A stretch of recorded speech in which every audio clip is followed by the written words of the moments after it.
आज बाबा साहब अम्बेडकर की जिस तरह पुण्यतिथि है, आपने श्रद्धांजलि अर्पित की, कैसे आपने महसूस? देखिए, महापरिनिर्वाण दिवस के अवसर पर डॉक्टर बाबा साहब अम्बेडकर जी को कोटि कोटि अभिवादन करने के लिए मैं और मेरे परिवार यहाँ पर आया हुआ है। देखिए, आज का दिन सबसे महत्वपूर्ण है। सिर्फ दो बातें कहना चाहूंगा। सबसे पहले परम पूज्य डॉक्टर बाबा साहब अम्बेडकर जी ने ये कहा है कि अगर आपको दुख से निवारण चाहिए तो उससे लड़ना चाहिए आपको, और लड़ाई आप कब करेंगे? जब आप शिक्षित होंगे। ज्ञान के बिना अगर आपने लड़ने मैदान में उतरे आप, तो आपकी हार निश्चित है। तो ये सबसे पहले इसका पालन करना चाहिए। और दूसरी सबसे इम्पोर्टेंट बात यह है कि हमारे परम पूज्य डॉक्टर बाबा साहब अम्बेडकर जी ने त्रिशरण और पंचशील को अपनाया है।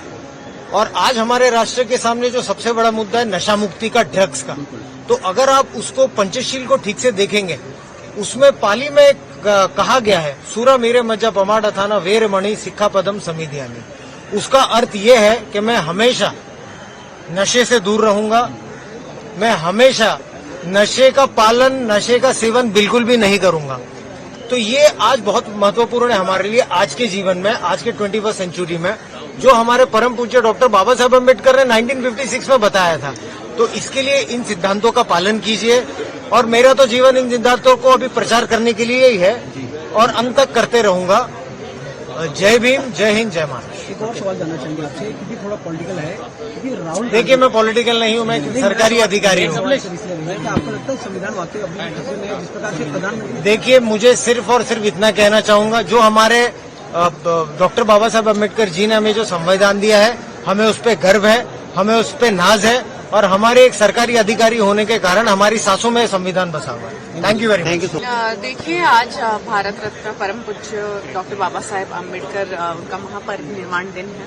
आज मुझे यही लगता है कि एक औरत होने के नाते जितनी सुविधाएं और जितना प्रिविलेज उन्होंने औरतों को उपलब्ध करके दिया है, हमें एक ह्यूमन बीइंग जैसे इंसानी तौर पर जीने का हक उन्होंने दिया है।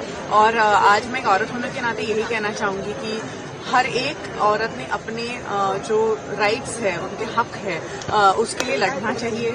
उनको एजुकेशन लेना चाहिए। हमें ये सहूलियत जो दी है वो व्यर्थ नहीं जानी चाहिए।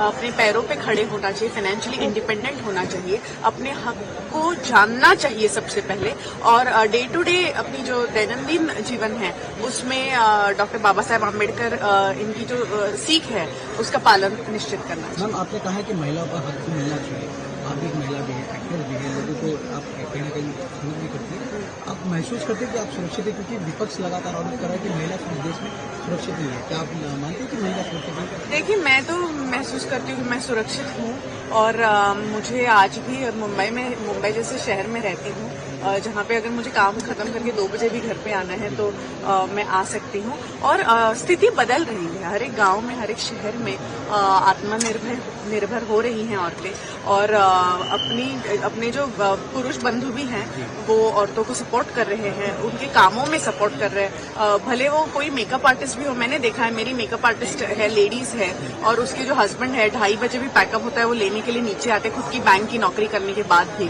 तो मुझे ऐसा लगता है कि ये सीख कहीं ना कहीं अब अंदर पियर्स होते जा रही है, अंदर अंदर जा रही है लोगों के मन में, दिलों में, और वही आज सपोर्ट कर रहे हैं अपनी बीवियों को, अपनी बहनों को, अपनी माताओं को, अपनी बेटियों को। तो जरूर एक न एक दिन एक चेंज जो होता है ना, उसको भी एक बदल रहा है। ऑफ कोर्स मेरा कहना यही है कि चेंज लाने के लिए टाइम लगता है, और वो टाइम लगेगा, लेकिन वो चेंज जरूर होगा। Thank you so much.